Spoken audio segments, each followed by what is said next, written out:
Hello everybody, how's it going today? Glowplasma231 here, back in today, talk about Weekly Shonen Jump, issue number 20 of good old 2025. Hear that? Like 20 of 2025? It's like, hey, numbers are working together. I wonder how it's going to be here in like, what is that, 4 issues from now? Yeah, so we got issue number 21, the combined issue for Golden Week. I think this is the Golden Week issue. It may, yeah, I'm almost certain it is, right?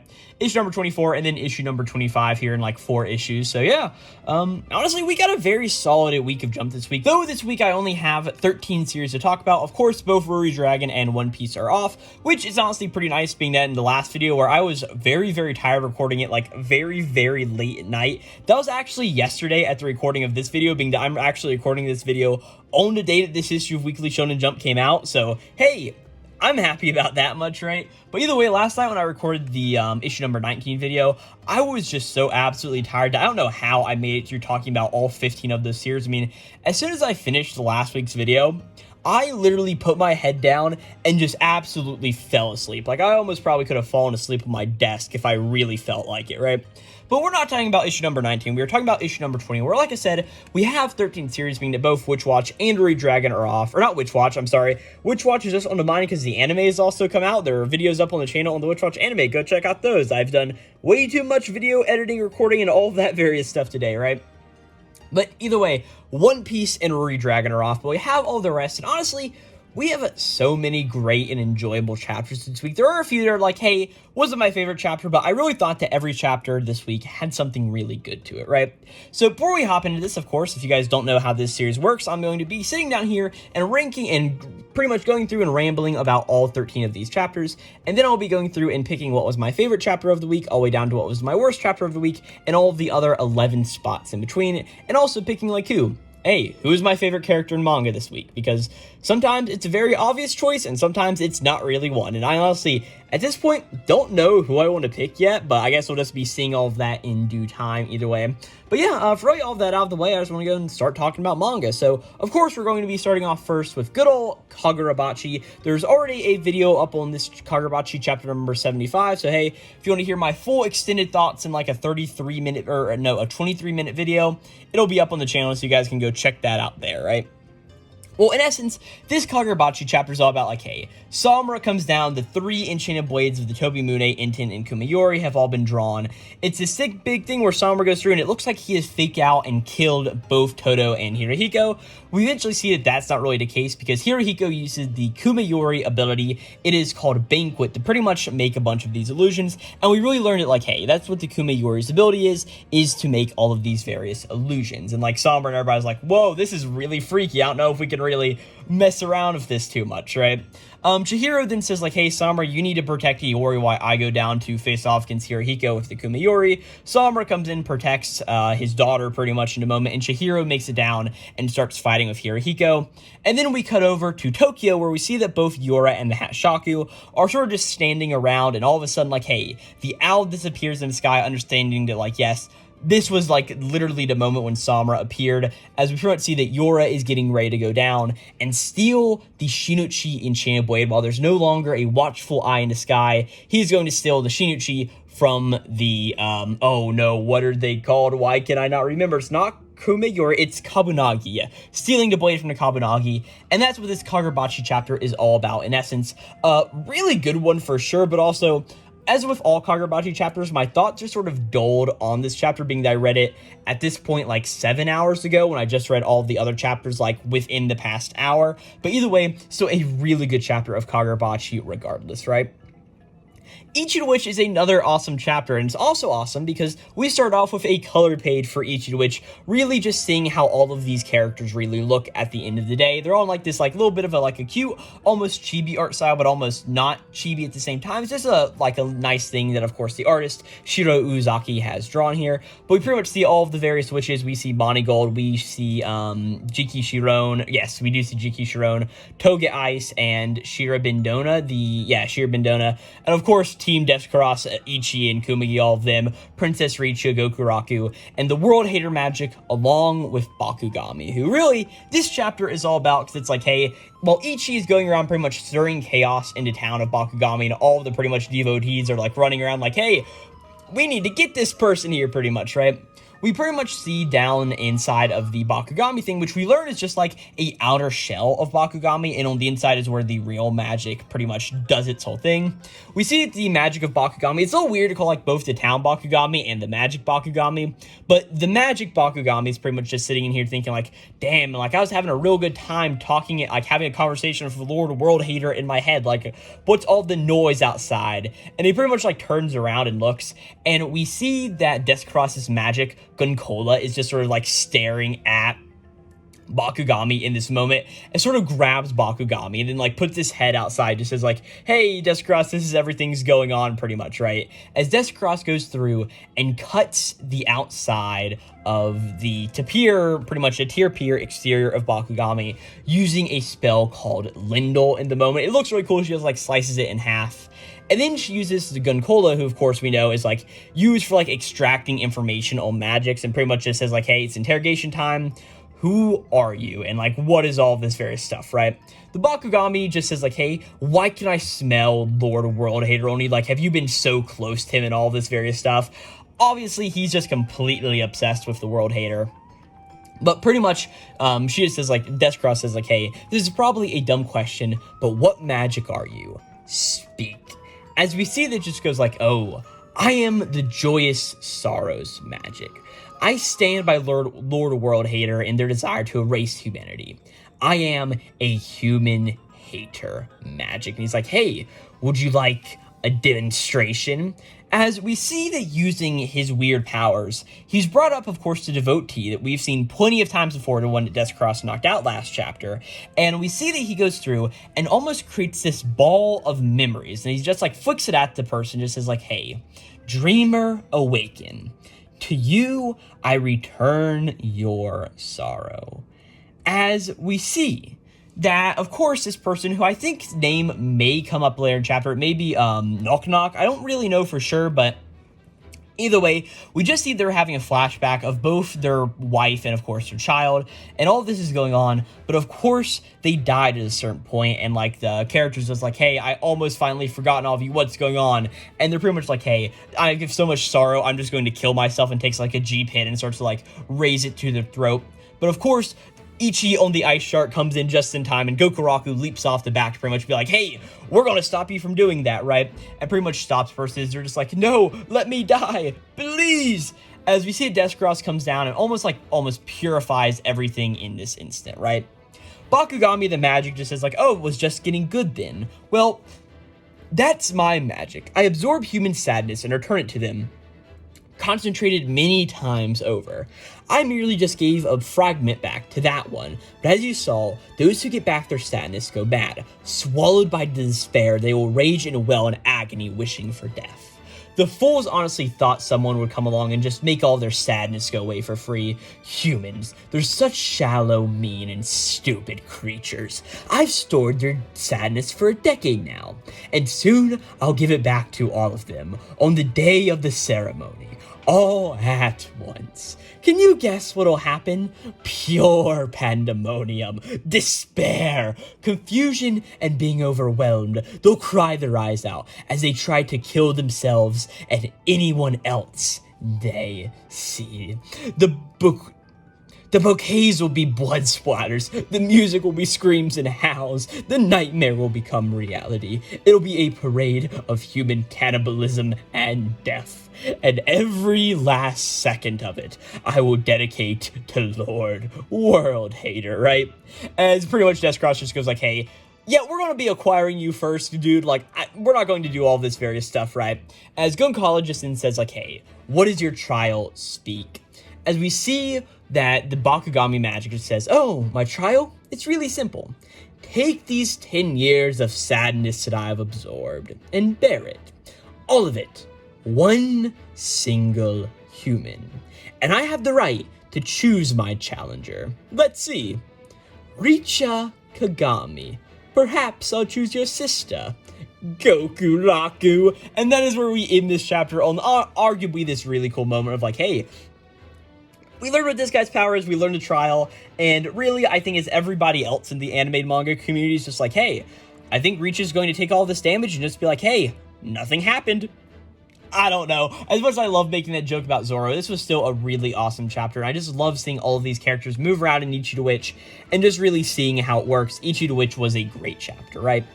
Kill Blue is up next, and really succinctly to put this, we see Ogami preparing his, I think I called it a boar broth stew, but it's just a boar bone stew, if I'm not mistaken. We see him preparing it and all of this stuff. The judges eat it, and they're like, man, this tastes really good. But also, of course, our previous club president, Chitatsu's, was also really good here in this moment, right?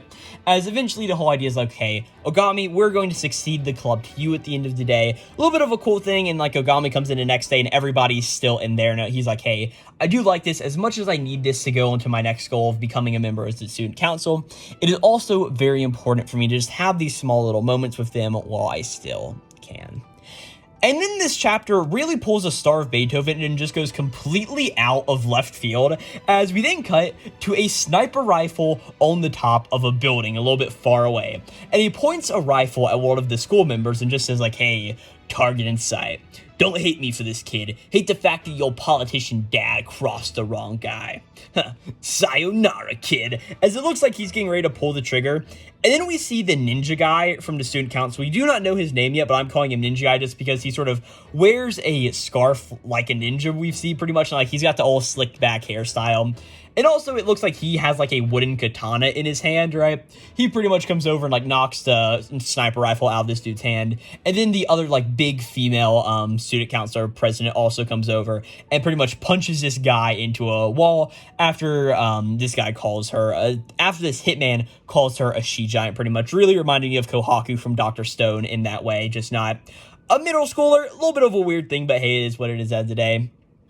As pretty much he explains, like, hey, it's our job as student council to make sure that our students are hurt, and that means even going against assassins like you and sometimes hiring assassins. Okay, it's an interesting chapter of Kill Blue. It definitely got a little bit of a laugh out of me. Like, really, we just turned a page and it's like, hey, a guy with a sniper rifle is here. But sure, it is what it is, right? Sidcraft, Love is a Mystery, is truly showing us that the girl we met last time, Hakura, is truly the fourth girl, because this is the first chapter where we have all the girls interacting together all at once.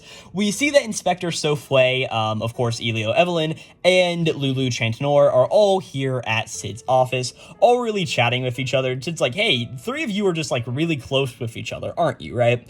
As we also see that Sofue is wearing all of those cutesy-style clothes that she's been wearing recently, right? Pretty much the point of debate comes up where they're all just talking about boys and all of that various stuff and like who they like, and like I really like there's the moment where Sofue is like, hey, I'm not going to get with anybody until I of course marry Sai, pretty much, right? And I think I finally realized why Lulu is my favorite character in this series. And it's just because she literally understands all of the dynamics between all of these characters, but also doesn't understand herself enough to really go through all of that. But we'll be getting to that at the end of the chapter, which may just make me like Lulu a bit more, right? But either way, we see that Lulu's like, hey, your Sai is right back there. Don't you know all of this stuff, right? But it's a little bit of a funny thing as all of this is going on. And eventually both Sofue and Elio just ask like, hey, Sid, do you have a girlfriend or anything? And he's like, hey, who knows? Use your imagination. And of course, the two girls who are very smitten with him are just like, what? You have one, right? As also Lulu's like, so what are you trying to even say here? Like, Sid, don't be all coy about it, right? As Sid just says like, hey, unfortunately, I'm just not really interested in a romance, you see?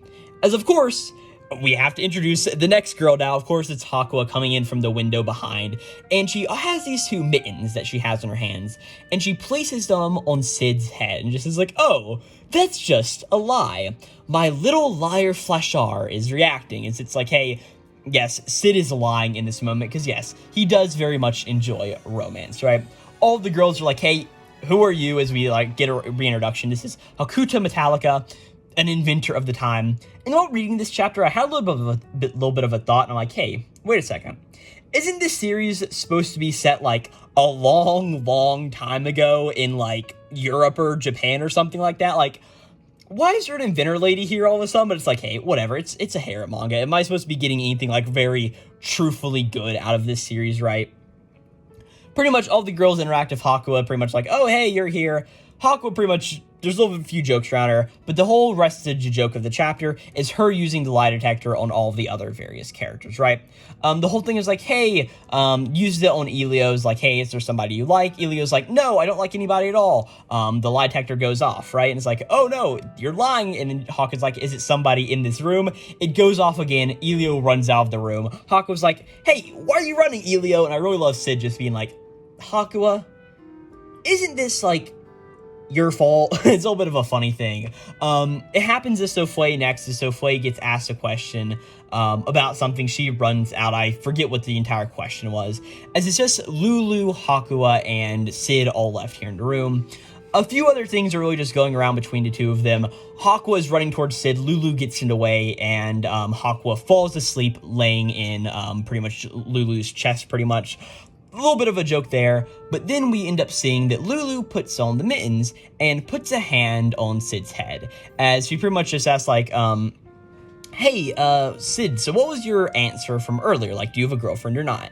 And Sid just says, like, hey, no, like I was saying, I am just a tried and true detective at heart, so yes, work is like my girlfriend, you see? And of course, she puts the mitten on Sid's head. Sid just goes off like, yeah, that was a lie, pretty much, right?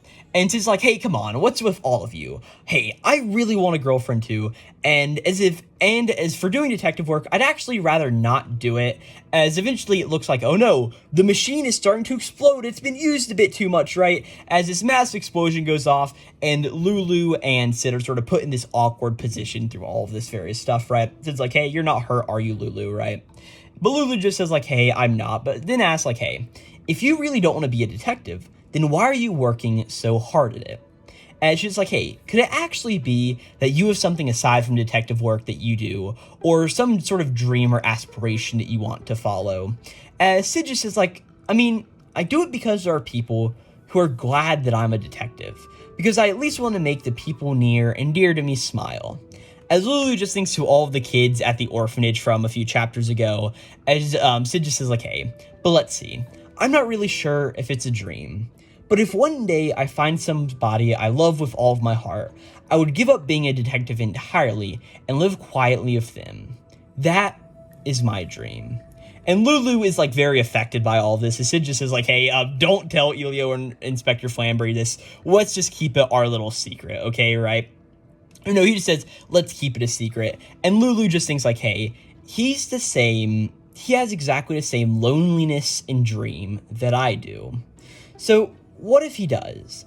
I've obtained some remarkably good information, and now I know yet another one of his weaknesses as the Phantom Thief. As she just says, like, hey, it'll be our little secret, a little bit like seducing Sid in the moment. But either way, we then just see that Lulu just thinks, like, hey, that's right. I will just want to neutralize my enemy, Mr. Detective, as the Phantom Thief.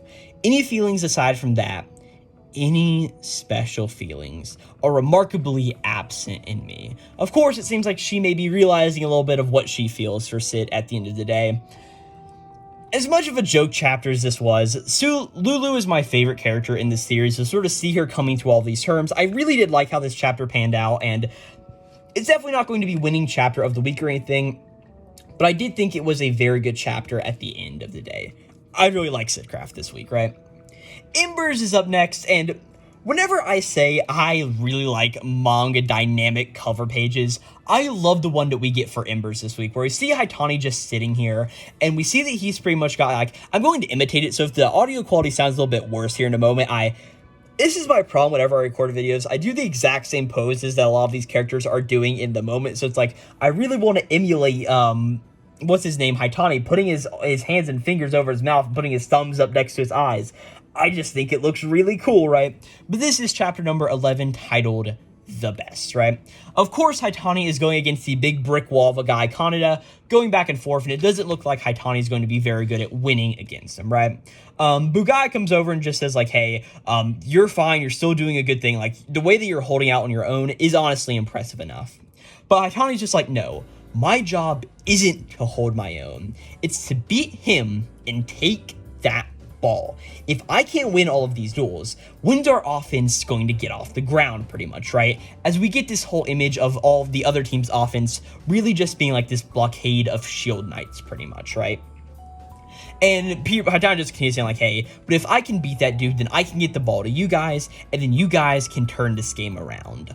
All of it, right? As Bugai just has a little bit of remembering everything that Haitani has done so far, studying with Hikage, doing all this other various stuff, as he just thinks like, hey, it seems like maybe a little bit of that studying paid off. He's seeing more than he used to, right? As Bugai's like, hey, nothing's wasted, as he just says like, hey, that's exactly right, Haitani. You can do it, right? And Haitani's like, yes, I can and I will. Really love the affirming attitude that Haitani has here. Really just love this guy, right? We see that he goes through, starts to practice on getting the ball back. We see that Kami's having a little bit of issue with the offense of the other team, which is what, Shiba Iryu or Inu Shiryu or whatever it's called, Ibaseryu. I think that's what it is, right? I also say that I literally see it in the bottom corner on the scoreboards here on page number 7, but hey, alas, right? Going through this, we see Takami's like, hey, I'm just shocked you guys think you've already won, because you just got a good guy at defense and a good guy at headers, right? As we see that Kaneda is dealing with the blondie back here, right? Of course, that's Haitani. Going through is like, hey, I can definitely beat this guy, it won't matter. As we cut back over to Takami saying like, hey, trust me, you've got no clue. You don't know just who's back there guarding Kaneda, right?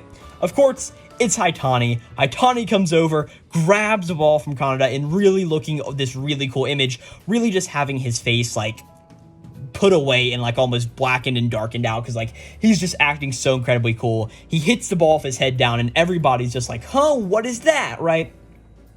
Haitani goes around, does all the things, knocks the ball over to Bugai. Bugai hits it over to Takami, who ends up scoring the first goal for Kosei affiliated here in this game, right? Really tying up the score. Kaneda's like, hey, what did you do that? Just a minute ago, you were, like, terrible at the game, right? As Haitani just says, like, hey, I just took a runny before I jumped back there, right? And he's just like, what is this guy talking about, right? Pretty much Haitani says like, hey, if I can't beat you jumping in place, then I need speed and power to be able to beat you in that moment, right? And Kaneda's like, there's no way, that's all you did? And you got that much height? As he's just like, how am I going to beat this guy, right? But either way, we see a few of Haitani's teammates on Kosei affiliated come over and like hug him like, hey, you did pretty good there, Haitani, right? And Haitani thinks back to all of his friends from high school or middle school, wherever he went. I forget where this manga is currently taking place, and I forget if he's in university or if he's somewhere else, right? Either way, we see that Haitani also looks at all of his new friends in the soccer club and just thinks like, hey, I hope you're watching me from somewhere, Sensei. You brought me right here, yeah. It ain't a walk in the park, but it's nothing like just working towards what I want. But I'm also having a blast. As we then see, as he's thinking about Oshimi-sensei, we see that Oshimi-sensei is actually watching this game, as it seems like he may be the team captain for Kurobayakawa High School or college. Well, like I said, I forget where this whole thing comes from, which is, of course, the team that Yuzin Nerima is on. As we see that Oshimi-sensei just says, like, oh, ho, I like that look in your eye, Haitani. This chapter was just so good. I absolutely love Embers. This may be the chapter of the week. I'm not sure yet, but this was such a good chapter. And everybody, if you are watching this video, we need to start spreading as much propaganda for this series as we can. Because if we're on chapter 11, we cannot have this series be ending in 7 chapters. Or even in like 25 or 30 chapters. We need this sports manga in Jump right now. That's all I'm saying, right? Either way, Star of Beethoven is up next. Pretty much this whole chapter is like, hey, Yasuo is trying to gain approval from Akeu, or whatever her name was, the new antagonist girl that we got introduced to. Honestly, I wasn't a big fan of this chapter at the end of the day. It was, like, okay, but not really that great, all things considered. But we pretty much see that, like, she's trying to, like, train, or not trying to train, but she's trying to test out Yasuo's strength. Yasuo goes and plays the piano, plays Beethoven's Moonlight Sonata here in a moment, goes through, plays it, and everybody's like a little bit let down by this. We even see his friend Kahoins is like, yeah, you still have a lot to go. We pretty much understand, like, the only reason he probably got let back in is because Claude Sakami has, like, a massive complex towards him, and also the teacher that was the proctor also has a lot of, like, hey, he likes to look for good students that he can train towards the future. So it seems like Ichiro wasn't as good as he really thought he had become after sort of studying with Beethoven, right? He gets back to the house where Beethoven is Beethoven's having like a little bit of a slumber and like remembers about something about who awoke him on this little bit of a time, and it seems to be somebody related to Josephine. Maybe we don't really quite have the whole context, but then the end of the chapter is him pretty much just saying to Ichiro Yaso like, hey, my name is Beethoven, we need to go out for a walk in the park tomorrow. And that's really all there is to this chapter. Really, I think what really spoiled a lot of this for me is like, hey, we have this random necromancy plotline all of a sudden, and just hitting back to it each chapter made this chapter not really just hit as much. I still thought it was very interesting, and I want to see more of what Star Beethoven has to offer, because I do like also adding this new rival character who is attached to Yaso in some way, being like, hey, this is his story, and also the story of like how he got trained up by her grandpa pretty much. I do find it interesting. We're just going to need to see a little bit more of Star of Beethoven. We're going to put it towards the bottom, right? Astro Royale is up next, and it was a fine chapter, pretty much like, hey, the entire Yotsurugi family is here coming together, but hey, how are they going to fight the big Tendo monster? Oh wait, did you guys know that in his pocket the entire time Hibaru had one of the Daybreak Ores? Well, hey, if Tendo used his Daybreak Ore to collect all the sadness from everybody, or what if I use my Daybreak Ore to grab all the happiness from my friends and family? He does that, and he pretty much does a big Yotsurugi punch to end off the chapter. It was a fine chapter of Astro Royale. I honestly did like the final double-page spread that we see here in Astro Royale. It's like all of the family members almost behind Hibaru, giving him their strength. I thought it looked pretty cool, but it also really seems like this series may be drawing to a conclusion. But of course, we have to see how the whole conflict with Shio works out, if that gets addressed next chapter, right? But also at this point, we know that two new series are coming into the magazine in issue number 21 and issue number 22-23. Again, I'm pretty sure Hakutaku's spot has been used up for a bunch of one-shots in the magazine recently, so it's not like anything for sure like, hey, Astro Royale is going to be canceled, but it seems like it may be running towards end, and that's also just like how this chapter felt, like a very big thing of like, hey, you could have very well put in the final chapter, and we had many more adventures along the way and put up a picture of Shio, and that really could have been it, right? Either way, this is a fine enough Astro Royale chapter. Really, like I said, it wasn't like my least favorite manga chapter out there, but also just like wasn't, whoa, that's crazy, right? But either way, next up is Hima-ten, and honestly, I feel like I'm going through this next little bit of chapters all really extremely fast, but Hima-ten was honestly a very simple chapter also, really with the final realization that Yoshino's like, hey, do I actually have feelings for this guy? As she even like admits that she does at the very end of the chapter, but like, hey, we get a cover page for Hima-ten, so it seems like this series is doing decently enough, all things considered. Coming through here, we see that Iomori gets to her house, and the whole idea is like, hey, she got to put on her makeup. It takes her 30 minutes. Haha, funny joke, right? But she's also puts on a yukata, because of course, she really wanted to wear it and go to the fireworks festival with Iomori and everybody else, right? Iomori brought over a candy apple, and eventually says like, hey, if we're going to watch the fireworks performance, I need you to get down on the ground, Yoshino, and just sit here for a second. I need to turn the lights off. She's like, are you trying to like set the mood or something? And he's like, not quite, right? But as she's doing it, she, of course, Yoshino's getting so very nervous about, like, what is all this various stuff going on? As we see that Iomori's like, hey, you can open up your eyes now. As we see that he has gotten a little projector, it's actually what he won last time from the random guy in the shop stall over there, right? And I really do like how we're explaining, like, the mechanics of this, like, the whole idea is like, hey, how did you get this thing? And eventually Iomori is just like, hey, well, how this works is like, I won it from the guy, and the guy said that he had a friend who owns an electronics store. It's like a little bit of a funny explanation. But she is just very, very excited and just like very happy about all of this, right? As Yoshino just thinks like, hey, if I'm not more honest with myself, I'll never be able to accept all of this. I worked so hard to become a teen celebrity and run a business while still in high school. And I still can't believe that my first crush would be my own housekeeper. She has realized her feelings in this moment. Again, it's a nice chapter, and I did enjoy it, but like, still, I think, I know it's bad to say, I think Sidcraft may have had a better chapter in my mind. I feel like that's like the wrong consensus to have in this moment, but I also just don't like Hamari as much as I like some of the other characters. Of course, like, this is Hamari's story mainly. Like, you can tell she's the main prominent girl, while in Sidcraft, you can tell, like, I honestly don't know who the prominent girl is there, but yeah, either way, Hematin was a good chapter. We will just set it for its basic ranking right now, right under Sidcraft, right? We'll put Hematin there. Ultimate X's Kyoshi is like, hey, Tsurugi is fighting against the Demon Lord whose name I totally forgot at this point, right? The first Demon Lord whose name is like very, very confusing, all things considered, right?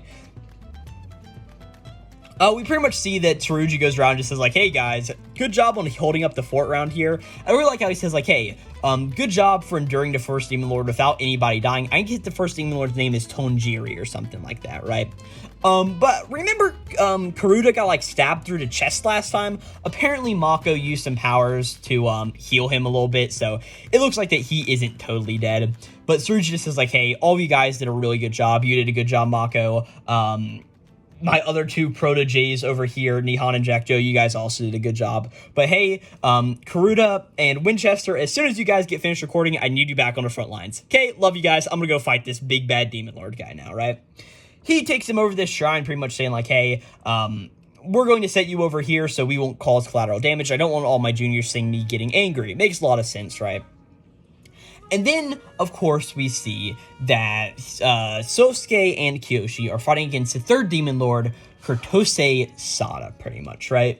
And I really love this little bit of a thing where Sosuke's like, hey, this is the brother of the Demon Lord that we exorcised at the commencement ceremony, right?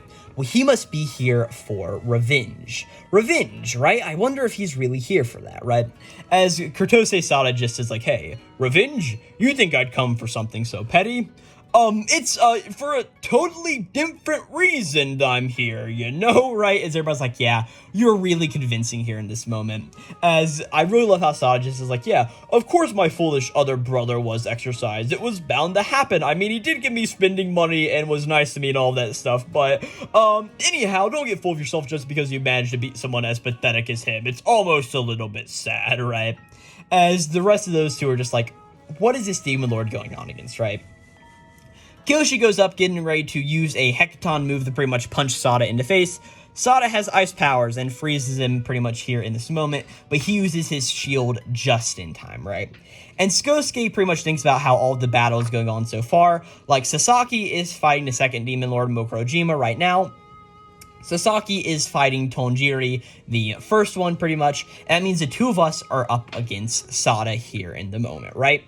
But of course, his calculations are wrong, because Asura Roth, the great Demon Lord, enters the battle. And of course, he's like, oh, where are you, Kiyoshi Harai? And Kiyoshi looks like, hey, I've got to go beat that guy, right? But also is like, hey, I've got to help Sosuke kill this guy. And Sosuke just thinks about all this stuff, thinking like, hey, no matter what happens, if I'm alone, will I be enough to beat the third Demon Lord? And Sosuke just goes, wait, why am I asking myself that? And so he pretty much says, hey, Harai, go.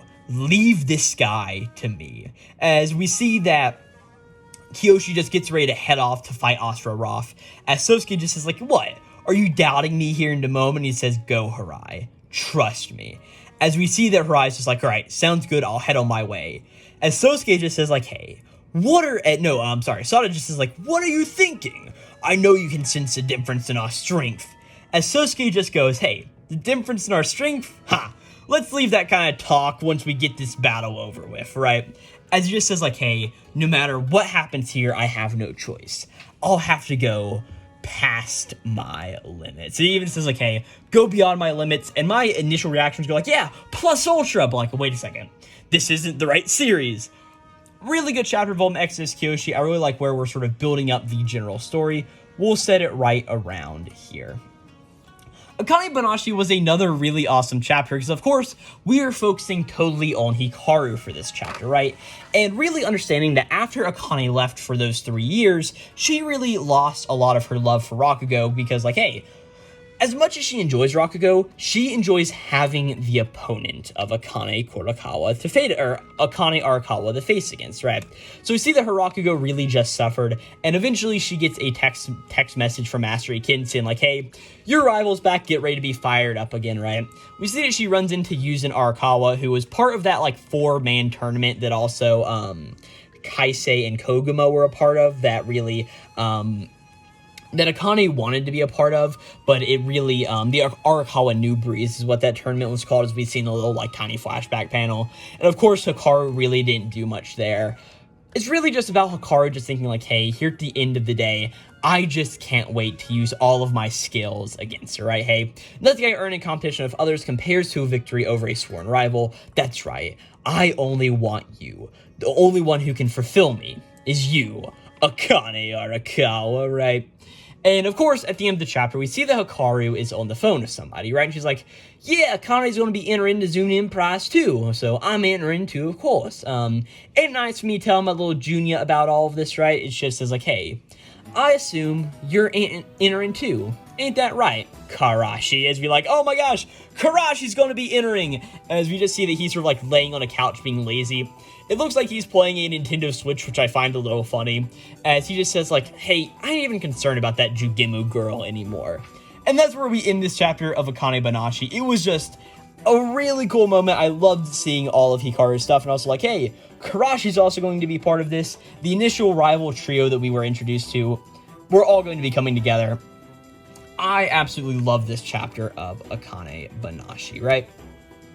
Next up is Blue Box, and this chapter is really all about Chinatsu celebrating pretty much like, hey, my high school career is over, and being that I no longer need to play basketball, I'm going to be moving around somewhere else and pretty much not going to be part of your household anymore, right? And of course, this is a big moment for both Taiki and Chinatsu, right? We pretty much see that the entire Inomata household has a nice little family meal with each other, and pretty much it's like, hey, we really also are also proud of you of all of your hard work at the Winter Cup, Chinatsu, like, and also for finishing your high school athletic career, right?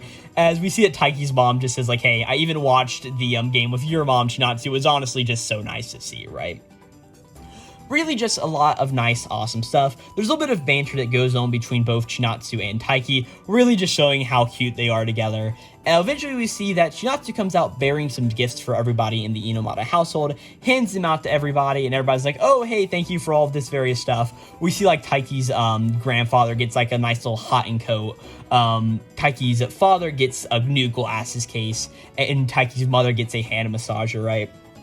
Taiki eventually falls asleep on the ground, and pretty much the entire family just is like, hey, earlier we had a bit more we really wanted to say to you, and she says like, hey, if I had gone with my parents abroad 2 years ago, I think I would have had major regrets over it. But living with your family, I enjoyed a time free of worries. I got to wrap up my high school basketball career without any regrets.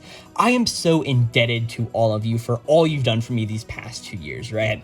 As Taiki's mom's just like, hey, please don't think of it as like any type of debt. We all enjoyed it too, Chinatsu, right? As just like, hey, we were also the ones who learned a lot from your studiousness and sincerity, right? We commend all the hard work you've done, and we'll give you our best wishes for the future. Such an incredibly nice moment, right? But of course, Taiki is just dead asleep on the floor pretty much, and he wakes up a little bit later, seeing that he's got a gift, of course, from Chinatsu also, right? As Taiki's like, oh, it's from Chinatsu-senpai? I wonder what's in it, right? And we see it's a little bit of a small deer plushie, right? As we pretty much just see that Chinatsu just has a little note attached that says like, hey, think of it as my stand-in. There's also a bit of a translation note just saying like, hey, the first character of Chinatsu's last name, of course, Kano, means deer. So, hey, pretty neat. Either way, Taiki just comes over and just starts hugging the deer, being like, oh, it's pretty big. I love this thing, right? And we see that his mother walks by and just like, Taiki, you're a second year in high school. What are you doing? Just hurry up and take a bath. Get out of here, pretty much. And that's where we end this chapter of Blue Box. Really cute chapter, what can I say? Next up is the Elusive Samurai, and again, this is another one of those like, hey, all of these various strategies and all this other various stuff is going on. Pretty much, what's the character's name? It is, it was Takayuji's brother. What is his name? Tadatoshi, if I'm not mistaken. Yeah, Tadayoshi, right? Pretty much the whole chapter is seeing like how he's become a fallen man after all the time. Like, he used to be this brilliant strategist, but ever since his brother betrayed him, he's really fallen off the totem pole, all things considered, right? Tokiyuki's like, hey, Tadayoshi was once wise, but he's now a mere shadow of himself. And it looks like, hey, a big battle is getting ready to ensue. really all there is to the Elusive Samurai. It wasn't my favorite chapter by really any milestone this week. Really, we wrapped up all of the Fubuki stuff, and now I gotta go a little bit further, and my enjoyment of the series has dipped back down a little bit, right? And finally, we have chapter number 13, good old Witch Watch. This is actually, like, what, chapter number 198, which is like, hey, we're going to have chapter number 100 for the big Weekly Shonen Jump, Odon, or not Odon, what is it called? Golden Week issue, right? Pretty much this is a big comedy chapter, all revolving around, like, hey, it looks like their teacher is getting ready to have a birthday. The teacher's name is Mr. Sakurazawa, right? Pretty much they're making a happy birthday little thing for him in one of the balls that are called a Katsudama ball. Pretty much the ones where you pull the strings and, like, a little bit of a banner comes out, right? Pretty much we see that in our kid in Nico's 5th grade class pretty much wrote one that says Hero's a potato face. We learned that Hiro is another one of the teachers here at the high school, or at the, not high school, at the elementary school, right? Nobody very much likes him very much, right? But, oh wait, it looks like he is going to be the substitute teacher for a day because Mr. Sakurazawa is out sick, which, like, man, if it's your birthday, that really sucks, right? And pretty much he just comes in and says, all right, guys, do your work. Oh, wait, why is there all this calligraphy paper on the ground? And he picks up the one that says, oh, happy birthday, what does this mean? And it's like, oh, yeah, that means, right, today was Mr. Sakurazawa's birthday. We were hoping to have something nice for him, right? And it's like, oh, that's very nice of you kids, right? As then everybody realized, oh, wait, then what's in the Kusu Dama ball, right? I don't know why I could not pronounce that whatsoever, right? And the whole chapter is like a big elaborate thing for Nico to use her magic to get over and end up hiding the ball pretty much so he can't end up seeing like, hey, it says Hero's a potato face, right? Pretty much the entire chapter goes on. Nico uses a few of her spells pretty much. She also uses the flat spell, which actually got featured in the first episode of the Witch Watch anime, being that was like, hey, really the first major comedy spell she used in the series. So I wonder if it's just like, hey, being that new people may be reading this manga, like, hey, let's go back and relook at this. I think manga artists often do that. It's like, hey, if they have a new influx of readership because of the manga or the anime or whatever, they want to make sure the manga readers sort of feel accepted here in the moment, right? But either way, Nico goes over, does all the various things, and is using these combinations of spells to climb on the ceiling all the way over to the Kasu Dama ball, pretty much. But eventually, she sort of like falls flat. Hiro ends up seeing any of this. She goes through, pulls the string, and oh no, Hiro sees a sign that says, oh, Hiro is a potato face, right? But eventually, we get the whole joke of the chapter, is when read vertically, it says Hiro is a potato face. But when it's not written that way, when it's read the normal way, it says, or read horizontally, not vertically, it says, thanks, Hirose. And we see that Hiro is just like, oh my gosh, thanks, Hirose, you guys are so very kind, right? As that's where the whole joke of the chapter is like, hey, at the end of the day, everything works out. And for my limited knowledge of Japanese, it is actually hilarious how this was actually able to sort of work and get sort of like put into preference here. It's legitimately a really funny joke, and I do like that about Witch Watch sometimes, right? But we'll just slot in Witch Watch right here for the preliminary rankings. But hey, we have read all of the chapters this week, which means it's now time to go through and accurately rank all these chapters on really what I thought of all of them, right? I honestly think this week I have to give the chapter of the week to Kagurabachi. It was just such a fun and good read. I just absolutely loved it through and through. Probably will give it to Embers next. I'm looking at how I ranked these series last week, and it's looking almost exactly the same so far, which is a little scary. Because next we are going to be putting Ichi, the witch, I thought was a solid chapter, and then following it up with Kane Banashi. You know what? I think I actually like the chapter of Akane Banashi a bit more, because we have not seen a few of these characters in a while, like Hikaru, so I really like pretty much seeing what all of them are up to. Yeah, we're going to switch those two and put Ichi the witch into 4th position. Going all the way down to the bottom, we're also going to put Star, S-T-A-R of B-E-E-T-H-O-V-E-N on the bottom, followed up by the Elusive Samurai. We're just going to copy that over. Put put Astro Royale next.